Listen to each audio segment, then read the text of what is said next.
എല്ലാവർക്കും മിനീസ് ഫുഡ് ഹഡിലേക്ക് സ്വാഗതം. നമുക്കിന്ന് ഒരു കോട്ടയം സ്റ്റൈലിൽ ഒരു മീൻകറി തയ്യാറാക്കാം. നല്ല പരൽമീൻ കിട്ടിയിട്ടുണ്ട്. ഒരു ചെറുനാരങ്ങയും മഞ്ഞൾപ്പൊടിയും ഇട്ട് മീൻ നന്നായി ക്ലീൻ ചെയ്തെടുത്തിട്ടുണ്ട്. മീനിൻ്റെ ഉളുമ്പുമണം മാറാൻ വേണ്ടിയിട്ടാണ് ഇങ്ങനെ ചെയ്യുന്നത് കേട്ടോ. ചട്ടി ഇവിടെ ചൂടായി വന്നിട്ടുണ്ട്. നമുക്കിതിലേക്ക് ഒരു 4 സ്പൂൺ എണ്ണ ഒഴിച്ചു കൊടുക്കാം. എണ്ണ ചൂടായിട്ടുണ്ട്. നമുക്കിതിലേക്ക് ഒരു 1/2 സ്പൂൺ കടുക് ഇട്ട് കൊടുക്കാം.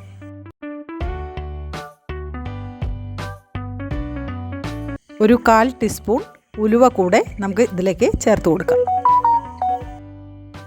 ഒരു ചെറിയ കഷ്ണം ഇഞ്ചി കട്ട് ചെയ്ത് ചേർത്ത് കൊടുക്കാം അതിലേക്ക്.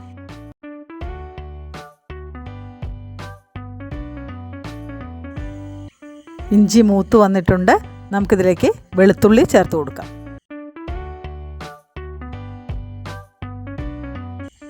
കുറച്ച് കറിവേപ്പില കൂടെ ചേർത്ത് കൊടുക്കാം.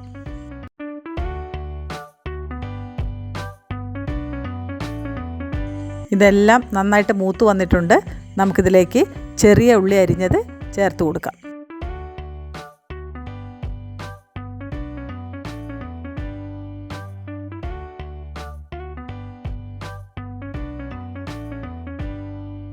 എരിവിനാവശ്യമായ 4 തൊണ്ടൻ മുളക് കൂടെ ഇതിലേക്ക് ഇട്ട് കൊടുക്കാം.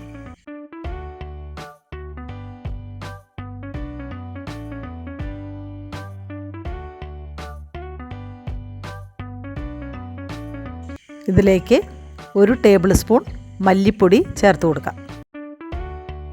1/4 ടീസ്പൂൺ ഉലുവാപ്പൊടി,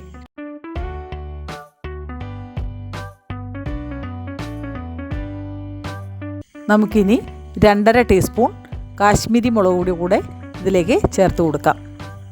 എരിവില്ലാത്തതിനാലാണ് അത്രയും എടുത്തിരിക്കുന്നത്.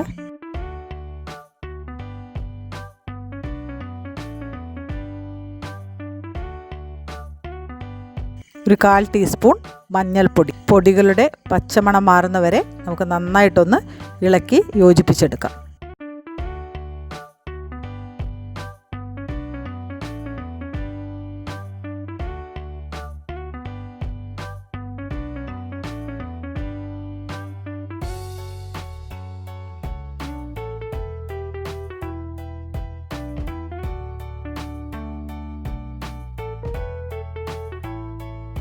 പൊടികളെല്ലാം മൂത്ത് വന്നിട്ടുണ്ട്.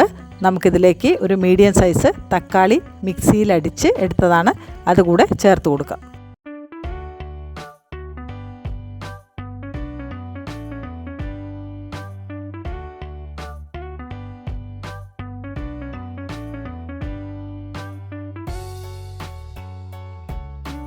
ആവശ്യത്തിന് ഉപ്പ് ചേർത്ത് കൊടുക്കാം.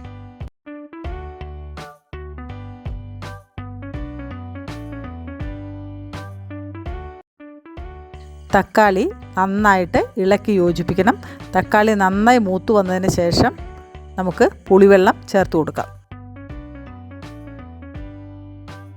ഒരു 3 പീസ് കൊടംപുളി നന്നായിട്ട് വെള്ളത്തിൽ തിളപ്പിച്ച് എടുത്തതാണ്.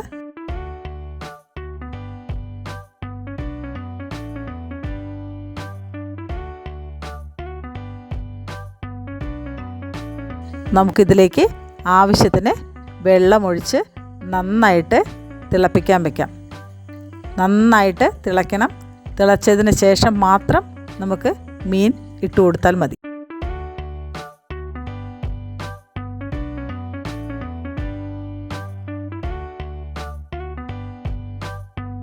ഗ്രേവി ഇവിടെ നന്നായിട്ട് തിളച്ച് വന്നിട്ടുണ്ട്.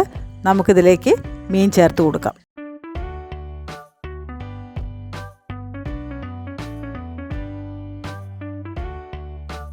ഇങ്ങനെ വെച്ചാൽ പെട്ടെന്ന് പുളിയെല്ലാം ഗ്രേവിയിലേക്ക് നന്നായിട്ട് ഇറങ്ങും. മീനിൽ നന്നായിട്ട് പുളി പിടിക്കുകയും ചെയ്യും. മസാലകളെല്ലാം പിടിക്കും. ഇങ്ങനെ വെച്ചാൽ ഈ മീൻകറി ഇന്ന് തന്നെ നല്ല ടേസ്റ്റായിട്ട് കഴിക്കാം. നന്നായിട്ട് ഉപ്പും മുളകും മസാലയും പുളിയെല്ലാം മീനിൽ പിടിച്ചിട്ടുണ്ടാവും. നാളേക്കാണെങ്കിലും ഒത്തിരി രുചി കൂടും. പെട്ടെന്ന് കേടാവാതെ നമുക്ക് ഉപയോഗിക്കുകയും ചെയ്യാം.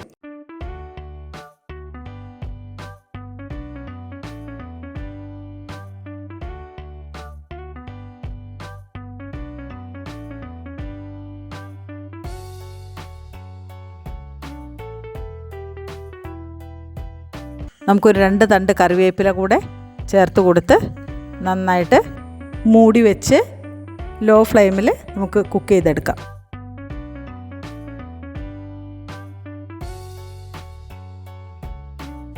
ഒരു 10 മിനിറ്റ് നേരം ലോ ഫ്ലെയിമിൽ വെച്ച് നമ്മൾ മൂടി വെച്ച് കുക്ക് ചെയ്ത് എടുത്തിട്ടുണ്ട്.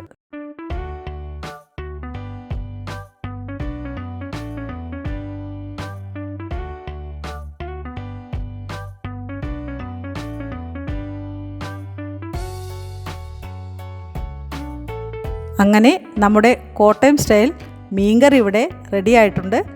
ഷാപ്പുകളിലൊക്കെ കിട്ടുന്ന നല്ല മുളകിട്ട മീൻകറി അതുപോലെ തന്നെയാണ്, നല്ല ടേസ്റ്റിയാണ്. എല്ലാവരും ഒന്ന് ട്രൈ ചെയ്ത് നോക്കണം.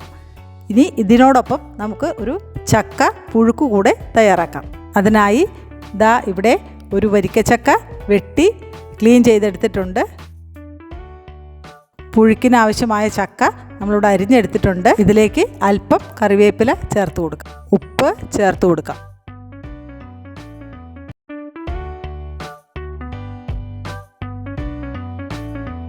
അര ടീസ്പൂൺ മഞ്ഞൾപ്പൊടി,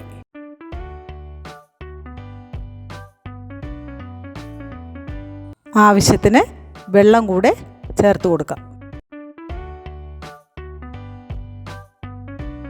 നമുക്കിത് മൂടി വെച്ച് ചക്ക നന്നായി വേവിച്ചെടുക്കാം.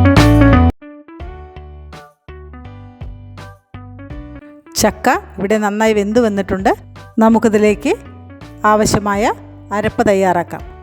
ഒരു മുറി നാളികേരം, വെളുത്തുള്ളി, ചുമന്നുള്ളി, കറിവേപ്പില, ഇടിച്ച മുളക്.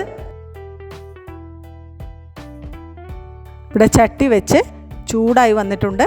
നമുക്കിതിലേക്ക് ആവശ്യമായ ഒരു 3 സ്പൂൺ എണ്ണ ഒഴിച്ചു കൊടുക്കാം. ഒരു അര സ്പൂൺ കടുക് കൂടെ ചേർത്ത് കൊടുക്കാം.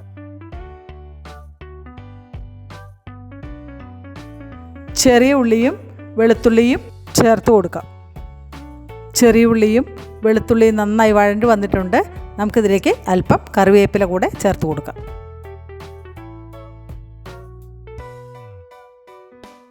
വറ്റൽമുളക് ചതച്ചതും കൂടെ ഇതിലേക്ക് ചേർത്ത് കൊടുത്ത് നന്നായിട്ട് ഇളക്കി യോജിപ്പിക്കാം.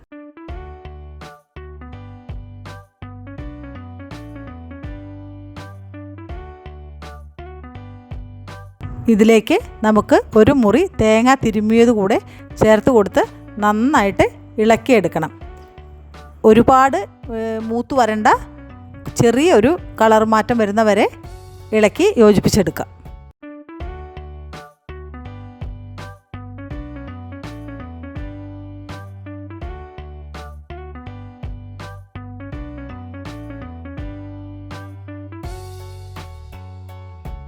അതിലേക്ക് നമ്മൾ വേവിച്ച് വെച്ച ചക്ക ചേർത്ത് കൊടുത്ത് നന്നായിട്ട് ഇളക്കി യോജിപ്പിച്ച് എടുക്കാം.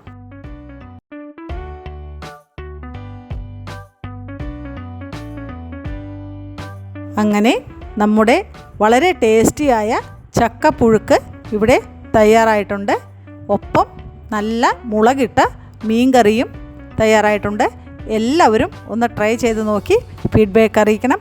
നല്ല ടേസ്റ്റിയാണ്. അടുത്തൊരു വീഡിയോയിൽ പുതിയൊരു വിഭവവുമായി നമുക്ക് വീണ്ടും കാണാം. Thank you.